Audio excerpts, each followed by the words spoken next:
Bismillahirrahmanirrahim. Assalamualaikum warahmatullahi wabarakatuh.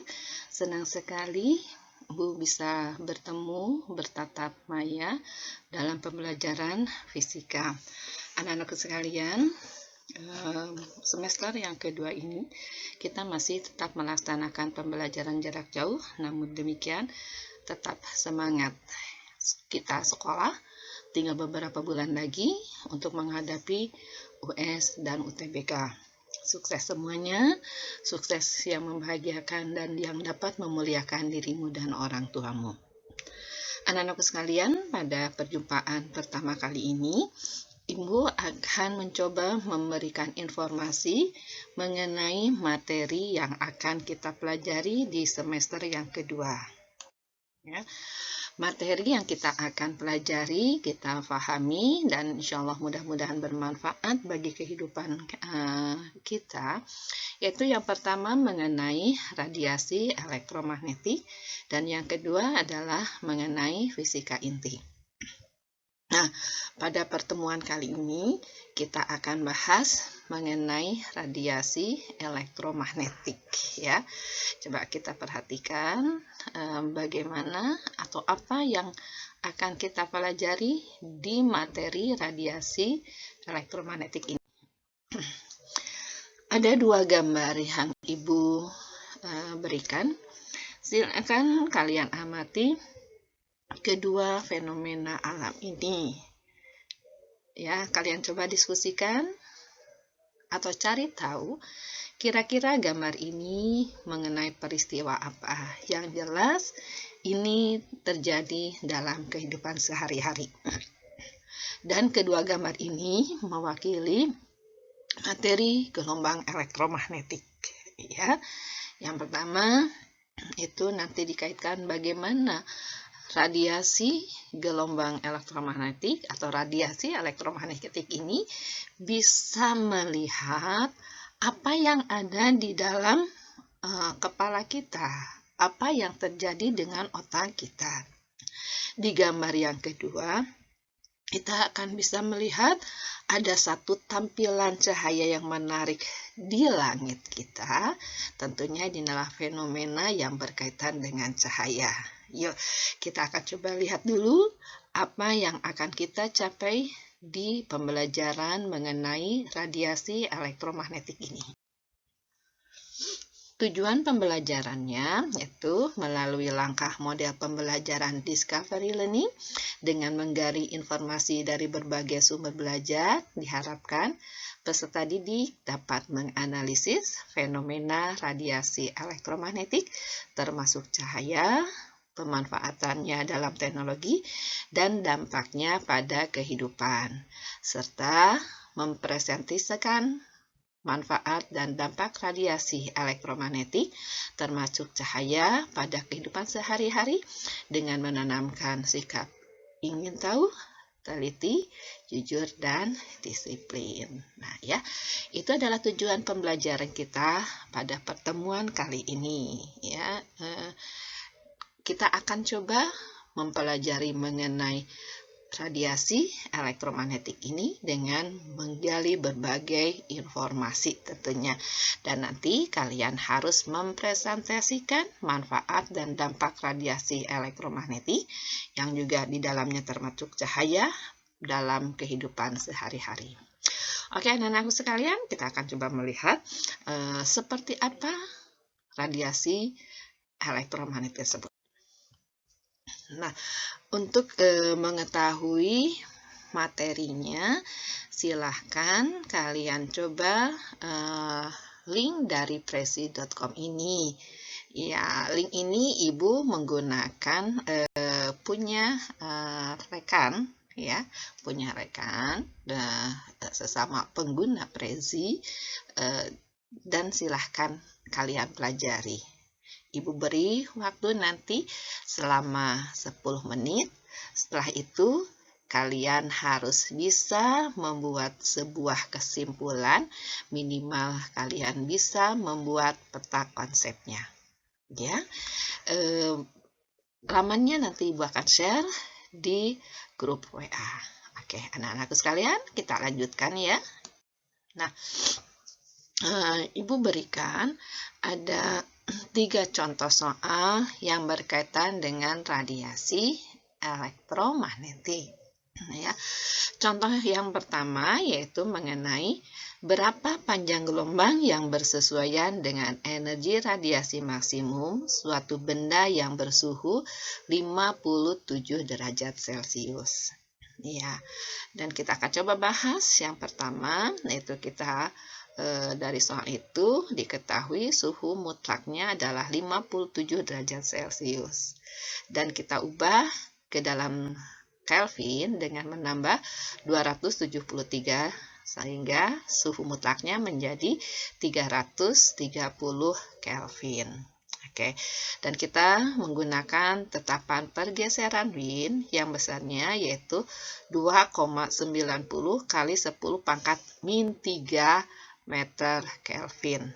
Ya, untuk menyelesaikan soal itu kita menggunakan rumus dari hukum Wien di mana panjang gelombang maksimum dikalikan dengan suhu mutlaknya adalah konstanta.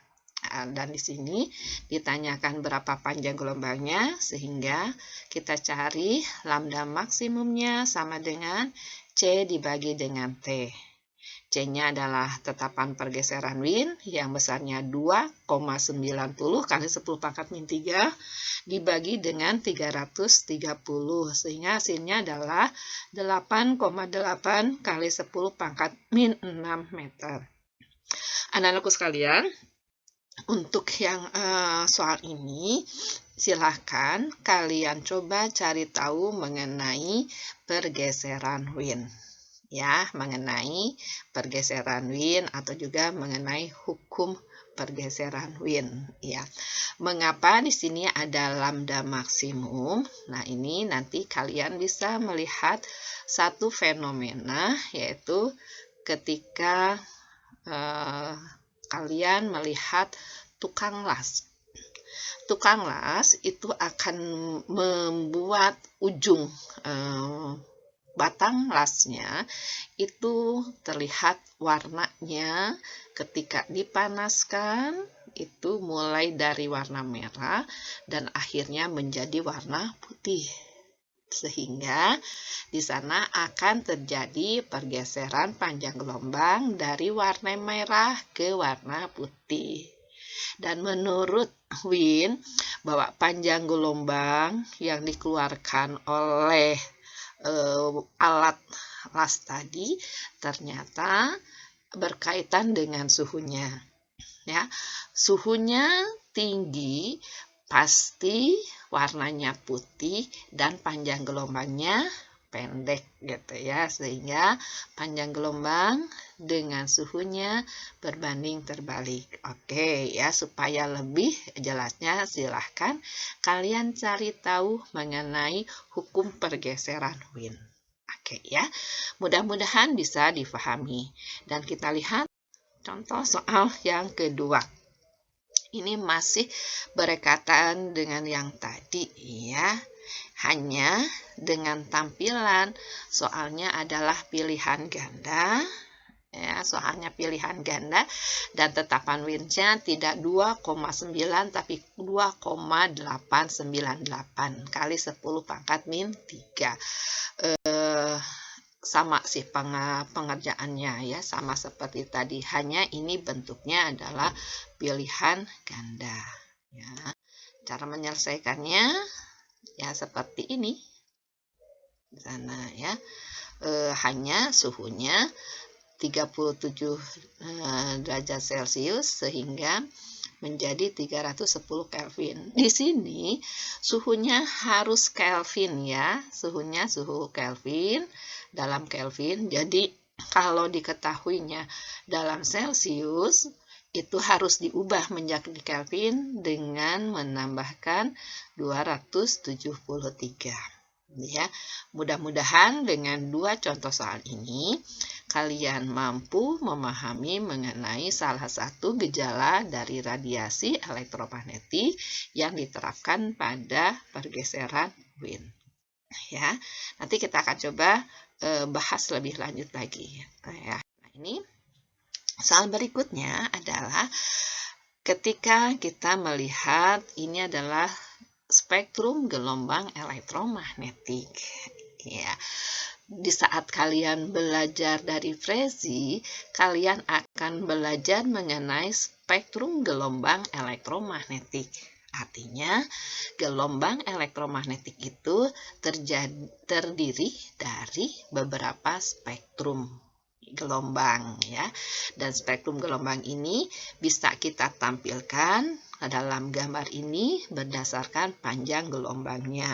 Ini panjang gelombangnya dari yang paling kecil sampai dengan paling besar. Dan diurutkan ada nomor 1, ada nomor 2, ada ultraviolet, ada cahaya tampak, ada nomor 3, ada nomor 4, dan ada nomor 5. Tentunya kalian harus tahu nomor 1 itu gelombang apa, nomor 2 itu gelombang apa, nomor 3 gelombang apa, nomor 4 maupun nomor 5. Harus difahami. Nah, bagaimana cara bisa menentukan apa nama gelombang untuk nomor 1, 2, 3, 4, dan 5 ini? Tentunya kalian harus bisa memahami dari berapakah panjang gelombang yang dipancarkannya. Oke ya, dan dari contoh soal yang terakhir ini, pertanyaannya adalah gelombang elektromagnetik yang bermanfaat untuk memotret organ tubuh yang ditunjukkan oleh nomor berapa? Jadi, gelombang elektromagnetik ini yang digunakan untuk memotret organ tubuh itu ditunjukkan nomor berapa? Apakah nomor 1, nomor 2, nomor 3, nomor 4, dan nomor 5? Oke ya, kita akan coba lihat bagaimana penyelesaian. Nah, di sini.